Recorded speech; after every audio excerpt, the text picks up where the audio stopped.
Are you feeling stuck in your current work situation? Like you can't move forward because you are lacking something that you think is needed, or you have a personal constraint that's holding you back? Maybe you're even considering leaving safety because you don't see this as a career. Today, I want to dive into these beliefs that are holding you back from the amazingness. I don't even know if that's a word. Amazingness that is safety management. Let's get to it. Hey there, safety friends. Welcome to the Safety Geek podcast. I'm Bri Sargent, CSP and 20-year safety professional. After spending years training safety leaders across the globe for a large corporation and creating safety programs from the ground up over and over again, I am now sharing my processes and strategies with you. At the Safety Geek, you will learn how to manage an effective safety program that increases your management support and employee engagement, all the while helping you elevate your position and move up in your career. If you're ready to step into the role of a safety influencer and leader, you're in the right place. Let's get to it. Hello, and welcome all of my safety friends. This is Bri, your number one safety geek. Now, you guys know how passionate I am about what we do and how lucky I feel to be able to be doing this kind of work. And as they say, when you love what you do, you never work a day in your life. To think I was one day wishing I was a fashion designer. But I digress. Today, I want to talk about our profession and what holds a lot of people back from making the most of this opportunity. Things that seem legit when they're thinking it, but they really aren't. So let's get into it. So first off, I want to talk about safety as a profession because all too often when I tell people that I am a workplace safety manager, they go, "Oh, that's nice. Like OSHA and stuff." They go, "Yeah." And they don't quite understand the job. And then when I preface it to say, like, this is an amazing career choice because the average salary of a safety manager is $99,000 a year, according to the National Safety Council. They're like, "What? I never heard of that." Like, to me, this is mind blowing to a lot of people, to the point that I don't understand why we don't see safety in like job fairs at colleges or high schools and things like that. Most of us end up falling into the job. And then once you're here, there's so many places that you can go with it. And the salary expectation just grows. So when I was researching this, I actually looked at the Bureau of Labor Statistics. And they currently say that there are 120,000 people in the safety management role in the United States, and that it is growing at a rate of 7 to 8% a year. And I know this is true because when I first started in safety, most businesses needed to have about 200 employees before they were at a point where they would hire a dedicated safety professional, a safety manager or specialist, however you want to call yourself. 200 employees. You know where it stands now? About 50 employees. That if you have 50 or more employees, there is enough work, there is enough to be done for a full-time safety manager. Most employers are not going to do it until they get to about 100, but I'm trying to change that. I'm trying to get them to realize that, no, if you have 50, you kind of need a full-time safety person. You don't want to dump this work onto the HR department or somebody else. So it is growing at this exponential rate, which is just amazing. And the salary is increasing as well, because several years ago, when I was doing this research, the average salary of a safety professional was about $65,000 a year. So now them saying it's 99, or even if you go by the Bureau of Labor Statistics, they say it's about 77. So it's still got this huge amount of like career growth. If you go to college to be certain professions, you come out of college maybe making $35,000 or $40,000 a year. Like a department supervisor generally only makes about $30,000 a year. But you can promote that supervisor into safety, and then they have the potential to make up to $100,000, $120,000, $150,000 a year. So This is one of those few jobs that when it is dumped in your lap, you can actually make it a lifelong career. And I've actually seen people go from minimum wage to the executive team just by starting to work in safety. So I absolutely love this career and what we do, because not only do we get to be the superheroes of the workplace, you know how I love that saying that we actually get to come in and make an amazing difference. We are the most important department because we're the only department that positively affects all the other departments. Really think about that. We are the only one that has a positive impact on every single department. And we build the leaders of tomorrow. So as we are putting out our safety programs and working with engaged employees, building employee committees, these are the leaders of tomorrow. These are the people that will go from that minimum wage to the executive team. We are helping to do that. So I feel like working in safety actually gives you a job that you can be proud of. That at the end of your working life and you look back at what you've done, you can look at it like, I actually made a difference. I helped people stay safe. Maybe I saved somebody's life. Maybe I saved somebody's limb. Maybe I saved their children's lives by sharing safety with them. So we do work that makes a difference in the world. We are the superheroes of the workplace. But what I have found from talking to many, many safety managers is that they feel stuck. And when I ask them why they feel stuck in their career or in their current location or at their current employer, I'm hearing a lot of the same things. So what I want to talk about today are the myths that may be holding you back. And I call them myths because these things are not true.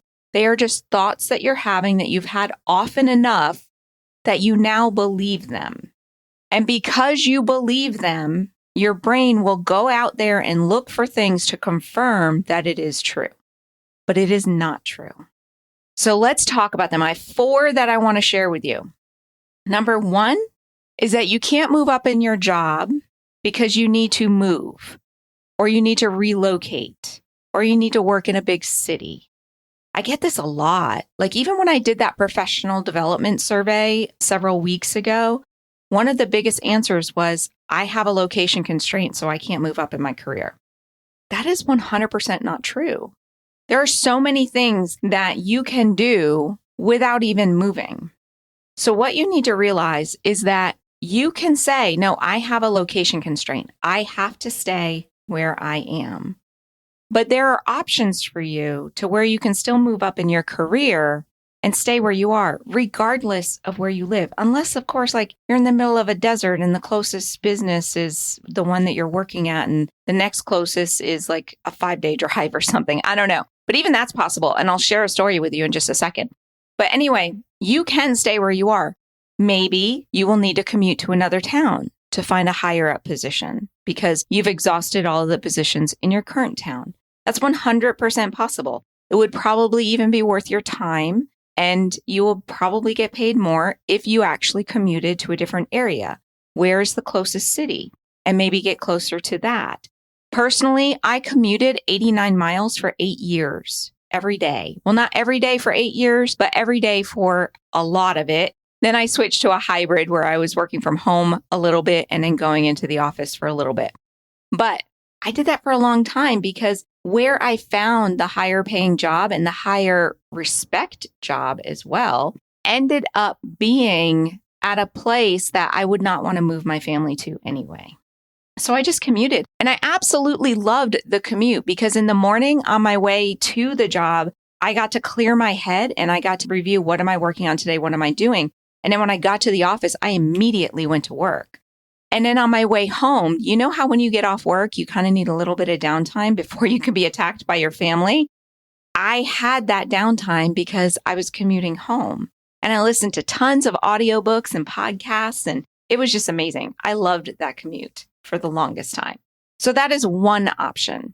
Another option might be to find remote work. And you might think you can't do safety remotely. I have been doing safety remotely for the last 8 years. So, yes, you can 100% find a remote safety job. There are consultant services that need to be hired. Maybe you might have to travel in order to do that, but you don't have to move. Maybe it's 100% remote. A lot of people just need people to write policies or somebody to ask questions to. So, yes, there is work out there. You just have to be active in order to get it. And here's the other story I want to tell you. I used to have this boss. He wasn't in safety, but you could totally do this in safety. He lived in St. Louis, Missouri, but worked in Florida. And he would fly out from St. Louis every Monday. He had an apartment in Florida. He worked in Florida, and then he flew back every Friday and spent the weekend home in St. Louis. I personally would never do that, but he did that for like 5 or 6 years. So it worked for him. So don't ever say, like, I have to move in order to move up. If you want to move up, you will find a way to move up in your career. You just have to be creative in it. And I say, don't give up on that whole, I need to live where I am, because family trumps work 100%. So for me, I stay in my location because this is where my family is. Plus, I love where I live. So family will always trump work. Like, your work is never more important than your family. So if that is how you are, that you say, no, I cannot leave this location, that's fine. But don't use that as a BS excuse as to not move up in your career, because you can do it. Alrighty.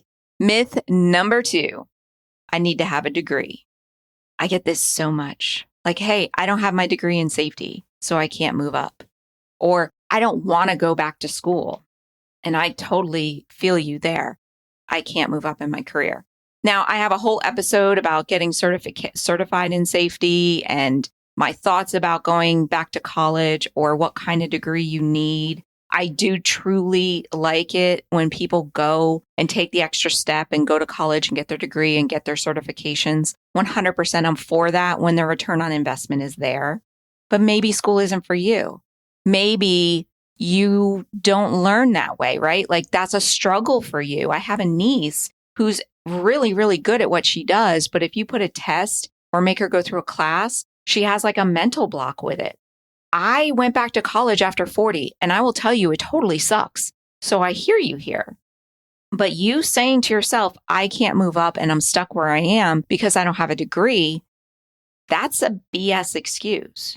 Because I will tell you, I worked my way up from the very bottom of the barrel in safety all the way up to a regional position over 39 locations at a Fortune 500 company without a degree.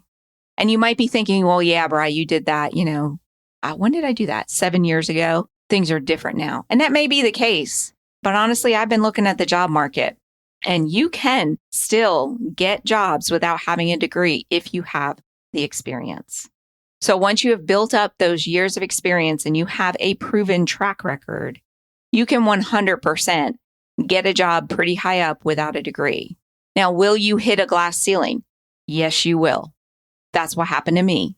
I hit a ceiling. No matter who I talked to, I could not move up any further within my company or even outside my company because everyone was like, you need to have a degree.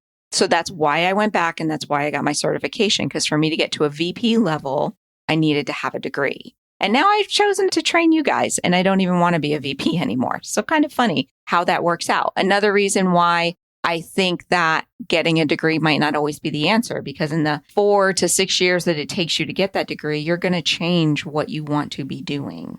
But anyway, back to my point, I did that. And you might be thinking, well, you're special. I am nothing special, my friends.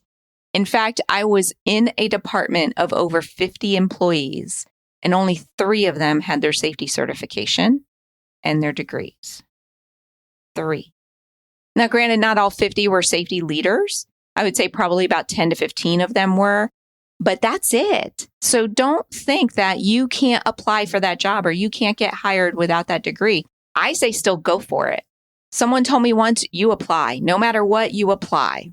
If you have at least 50% of the experience, you apply, which is our myth number 3, by the way. So going back to the degree, do not let that hold you back. And whether or not you choose to get a degree in safety or anything else, my degree is not in safety. But if you choose to get that bachelor's degree and choose to get that CSP, That is 100% your decision. And you have to do what's right for you and your situation and your family. And I suggest that you look at the payoff. How much more will I get paid if I get this, or the potential to be paid if I get this? And are there enough years in my working life left to where I will make that money back? So that is what I suggest that you do. So that is 100% a myth. And myth number 3 is I don't have enough experience. I'm not, I know how to do safety here at this company, but I'm not experienced enough to go do safety at that company, or I'm not experienced enough to do safety in that role. Maybe you're a specialist and you don't feel experienced enough to be a manager, or you're a manager and you're not experienced enough to be a director or a regional. So I believe that this is 100% a myth, because you get experience and confidence and competence when you stretch yourself, when you actually go for those things that are outside your comfort zone. That is how you grow as a safety manager. That's how you grow as a leader. And people, when they have jobs posted, they're going to ask for a lot of experience. They're going to ask for that degree. They're going to ask for that certification. They're going to ask, do you have experience in this specific field? It does not mean that you do not apply, because most hiring managers are going to choose based on the fit for the job and not necessarily the experience. The whole idea is getting your foot in the door to get you to that interview. And then you can shine and show how, yes, I don't have all the experience you're looking for, but I have the motivation and the ability to learn the skills that I am lacking. And I am going to serve this company or whatever it is to the best of my ability. And I'm the best person for the job because of that, because I know I'm going to have to take this action. So I'm not asking you to train me. I'm asking you to give me a shot, and then I will train myself. So if you can do that, if you already know most of the job, which from my perspective, safety is safety is safety. If you know how to do a hazard assessment, set up inspections, do some training, and change behaviors, you can do it anywhere. I personally have never worked on like an oil rig or anything like that. I 100% know I can be hired as a safety manager there, go work on an oil rig, and within a few months have that job down pat. Because I know how to do a hazard assessment. I know how to collaborate with employees. I know how to write SOPs and JHAs. I know how to train people. And I know how to influence behaviors. It's the same at every job. So as long as you can do that, you can move up. And the difference between a specialist and a manager is mainly like you're spending more of your time actually directing the department and working with other managers than you are at the lower levels. So like as a regional, you're working with other safety managers and you're influencing safety managers. As a manager, you're influencing department managers or supervisors. As a specialist, you might be influencing more employees at that level, or maybe for team leaders. So it just changes who you're influencing, but it's all the same. And if you know that you can do at least those parts of the jobs and that you have the ability to learn the skills for the other part, then you're golden. Then it's just writing a resume and cover letter and having a portfolio that gets you noticed to get your foot in the door for that interview.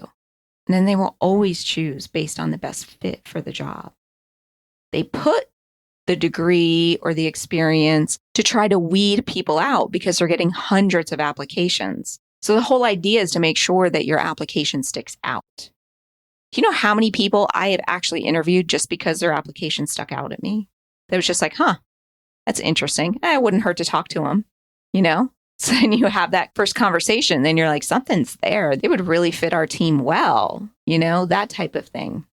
So your myth is you don't have enough experience. So you need to change that and say that it doesn't matter that you don't have the experience. You have the basics and the skills to learn what you need to learn. Alrighty, myth number 4, safety is not supported and they don't care about safety. So let's say that you're wanting to move up in your own company, or that you've heard things about other companies that you're applying for, and you just have this belief that safety is not supported. I hear this so much. Like, this is the biggest issue when people are answering surveys for me, joining my community, these type of things. Safety's not supported and they don't care about safety. I can't get my management team on board. I get way too much management pushback. Of course you do, because you're already thinking it's going to be there. What the myth is that they don't support safety. That's 100% a myth. They do support safety. They 100% support safety. They're just not doing it the way that you want. That's all. There's a gap. And it's your job to influence them, just like you would anybody else who disagrees with you or disagrees with something that you believe in. You know, if you believe the earth is round and they believe it's flat, you just need to convince them, just like you would, right? It's anything. Your job is not to sit there and be hounding them with regulations. Your job is to influence them how to work safely and how to see safety the same way that you do, because they do support safety. They are committed to safety, just not the same level that you are. They don't see the risk that you see. So you just have to get them to change their mind. And when you can change this myth around and you could stop thinking about it and stop believing it and instead believe that they do support safety, it actually opens up your brain to like ideas on different ways to influence them. Because I truly believe that there is not a single manager out there that would say, oh, it's okay if someone falls off the roof and dies. At least we got the roof done today. Or, you know, that it's okay that we're putting them at risk of getting hurt. The chance of it happening is really low anyway. And yeah, if it does happen, they're going to die, but that's okay. I would never believe that a manager, supervisor, department head, executive, nobody would think that. Even at the very, very high level, they would also be thinking, I don't want someone to die because of what it's going to do for the reputation of the company. So you just have to change how you're thinking about it. It's not that they're not supporting safety. They're not supporting it in the way that you would like. So what are you going to do about it? That's what it comes down to. What are you going to do about it? And you are going to influence them to change their minds. Alrighty, my safety friends, those are the 4 myths that I see most when it comes to your safety career. Now, if you are not getting calls for jobs that you're applying for, it is time to stop thinking that there is something wrong with the company or the job market or the people out there, and instead look at your approach. Look at what you're doing and realize that you may need some help. And that is why I'm creating the Safety Network, a professional development community designed to help you move up in your career. Now, the doors to my brand new professional development community will be opening very, very soon, like within days. So make sure that you get on the wait list. Go to thesafetygeek.com/PDN. PDN for Professional Development Network. And you can get on the wait list and you'll be notified as soon as it is open. I am super excited to get started for the first month. I have so many things planned for you guys. I've been working diligently behind the scenes. So I will see you in the Safety Network. Bye for now. Hey, if you're just getting started in safety or you've been at this for a while and are hitting a roadblock, then I want to invite you to check out Safety Management Academy. This is my in-depth online course that not only teaches you the processes and strategies of an effective safety management program, but how to entwine management support and employee participation throughout your processes. Are you ready to finally understand exactly what you should be doing and ditch that safety police hat forever? Then you have got to join me and your fellow safety scholars over at Safety Management Academy. Just go to thesafetygeek.com/SMA to learn more and to get started. That's thesafetygeek.com/SMA. And I will see you in our next students only live session. Bye for now.